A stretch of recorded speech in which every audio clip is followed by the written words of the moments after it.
امیر جماعت اسلامی کراچی حافظ نعیم الرحمان کہتے ہیں کہ 2.25 سال سے الیکشن میں تاخیر کی جا رہی ہے۔ امن و امان لوگوں کے اعتماد کا مسئلہ ہے۔ لوگوں کا اعتماد بحال ہوتا ہے جب آرمی رینجرز موجود ہوتی ہے۔ آرمی اور رینجرز کے جوان تعینات کیے جائیں گے تو مسائل حل ہوں گے۔ الیکشن کمیشن کو اپنا رول ادا کرنا چاہیے۔ اس لیے ہم نہیں کہہ رہے کہ ہمیں یہ آئینی مسئلہ ہے، یہ امن و امان کا مسئلہ ہے، یہ لوگوں کے اعتماد کا مسئلہ ہے۔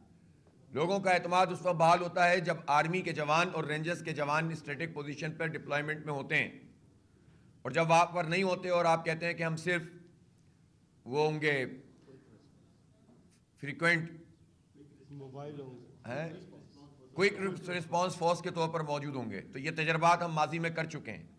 کوئک رسپانس فورس سے کمیونیکیشن ہی نہیں کرتے جو لوگ عملے کے لوگ ہوتے ہیں، اور کوئک رسپانس فورس اس وقت پہنچ بھی نہیں پاتی ہے، تو مسئلہ خراب ہو جاتا ہے، خبریں بن جاتی ہیں، اعتماد تباہ ہو جاتا ہے اور ٹرن آؤٹ نہیں ہوتا، جس سے مینورنگ کرنا آسان ہوتا ہے۔ اگر آرمی کے جوان اور رینجرز کے جوان ڈپلوائے کیے جائیں گے اسٹیٹک پوزیشن پر، تو اس کے نتیجے میں آپ بہت سے مسئلے ریزالو ہوں گے۔